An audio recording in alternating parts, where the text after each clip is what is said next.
Hi friends, వరిగలు మనకి పాతకాలంలో దొరికేటువంటి వరిగ బియ్యము, ప్రోసో మిల్లెట్స్. ఇవి తినడం వల్ల మనకు ఆరోగ్యానికి అన్ని విటమిన్స్ కూడా అందుతాయి. ఈ వరిగలు మిల్లెట్స్ రోజు డైట్లో చేర్చుకోవడం వల్ల మన ఆరోగ్యానికి ఎంతో మంచిది. ఇవి ఎలా తయారు చేయాలో ఈ వీడియోలో చూపిస్తాను. ముందుగా 6 కిలో వరిగలు తీసుకున్నాను. ఇవి మిక్సీ పట్టుకొని మెత్తగా పొడి చేసుకోవాలి. ఈ వరిగలు ఇప్పుడు ఇలా మిక్సీ పట్టుకొని పిండి జల్లించుకోవాలి. ఇప్పుడు జల్లెడ పట్టుకున్నటువంటి పిండి మొత్తం కూడా ఇందులో తీసుకోవాలి. నేనైతే 2 కప్పుల పిండి తీసుకుంటున్నాను. ఇప్పుడు 2 కప్పులు పిండికి నేనైతే 1.5 కప్పు తీసుకుంటున్నాను. ఇప్పుడు 1 కప్పు వాటర్ తీసుకొని ఇందులో పోసుకోవాలి. ఇప్పుడు ఇది స్టవ్ మీద పెట్టుకొని బెల్లం కరిగే వరకు ఉంచుకోవాలి. ఇందులో చిటికెడు సాల్ట్ వేసుకోవాలి. 4-5 యాలకులు పౌడర్ చేసుకొని వేసుకోవాలి. స్టవ్ మీద బెల్లం కరుగుతుంది. ఈ లోపు ఇవంతా కూడా బాగా కలుపుకోవాలి. 1 స్పూను నల్ల నువ్వులు తీసుకొని పక్కన పెట్టుకోవాలి. ఈ వరిగలు అప్పాలకి నల్ల నువ్వులు వేస్తే కనుక చాలా టేస్టీగా ఉంటుంది. ఈ వరిగలు అనేటువంటివి వెనకటి రోజుల్లో మంచిగా వాడేవాళ్ళు, బాగుండేవాళ్ళు. ఇవి చిన్నపిల్లల దగ్గర నుండి పెద్దవాళ్ళ వరకు కూడా ఆరోగ్యానికి చాలా మంచిది. ఇవి ఇప్పుడు బెల్లం కరిగింది. జస్ట్ బెల్లం కరిగితే సరిపోతుంది. ఇలా పాకం లెక్క జిగట్టుగా రానవసరం లేదు. కొంచెం కొంచెంగా పోసుకొని కలుపుకోవాలి. పిండిలో కొంచెం వాటర్ వేసుకొని ఇలా కొంచెం జారుగా కలుపుకోవాలి. ఇప్పుడు స్టవ్ మీద ఆయిల్ పెట్టుకొని ఆయిల్ వేడయ్యాక ఇలా గంటితో తీసుకుని ఒక్కొక్కటిగా వేసుకోవాలి.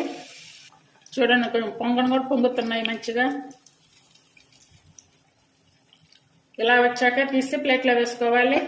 అలాగే ఇది కూడా తీసుకోవాలి. అన్నీ కూడా ఇలానే వేసుకోవాలి. ఈ వరిగ బియ్యము బూరెలు తీసుకోవడం వల్ల డయాబెటీస్ ఉన్న వారికి కూడా బాగా ఉపయోగపడుతుంది. హెల్త్ పరంగా కూడా చాలా మంచిది. ఇవి ఆరోగ్యానికి కూడా మంచిది. అలాగే కొలెస్ట్రాల్ని తగ్గించి చాలా చాలా టేస్టీగా ఉన్నాయి. మన పాతకాలంలో కూడా మన పెద్దలు ఇలాంటి మిల్లెట్స్ తినడం వల్ల ఎంతో ఆరోగ్యకరంగానే ఉన్నారు.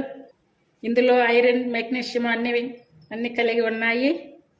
ఈ వరిగలు మిల్లెట్స్ రోజు డైట్లో చేర్చుకోవడం వల్ల మన ఆరోగ్యానికి ఎంతో మంచిది. తప్పనిసరిగా ట్రై చేయండి. Thank you for watching. ముందుగా 1 గ్లాస్ మినపప్పు తీసుకోవాలి. అంటే ఈ గ్లాస్తో తీసుకున్నాను. 1/2 స్పూన్ మెంతులు. ఇప్పుడు మరో బౌల్ తీసుకొని వరగ బియ్యము, ఇవి మన పెద్దవాళ్ళు బాగా ఎక్కువగా యూజ్ చేసేవాళ్ళు, ఇవి 2 గ్లాసులు తీసుకోవాలి.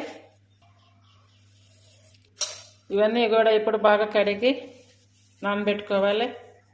ఇలా కడిగి పెట్టుకున్నటువంటి మినపప్పు వరగ బియ్యంలో వాటర్ పోసి 2-3 గంటలు నానబెట్టుకోవాలి. ఎక్కువ టైం కూడా అవసరం లేదు.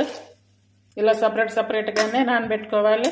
చూడండి, మనం నానబెట్టుకున్నటువంటి మినపప్పు మెత్తగా నానిపోయాయి. అలాగే ఈ వరగ బియ్యం కూడా నానిపోయాయి. ఇప్పుడు ఇవి మిక్సీ పట్టుకోవాలి. ముందు ఈ వరగ బియ్యం అనేటివి మిక్సీ పట్టుకోవాలి. కొంచెం వాటర్ పోసి పట్టుకోవాలి.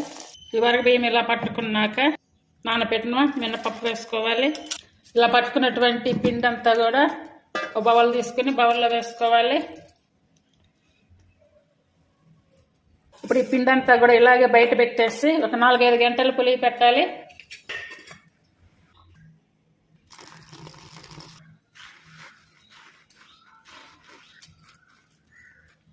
పులిగి పెట్టుకున్నటువంటి పిండిలో వాటర్, టేస్ట్ సరిపడా సాల్ట్ వేసుకొని దోశ బ్యాటర్ తయారు చేసుకోవాలి. ఇప్పుడు పెన్నం వేడయ్యాక దోశ వేసుకోవాలి. ఇప్పుడైతే పెద్దగా అందుబాటులో లేవు ఇవి.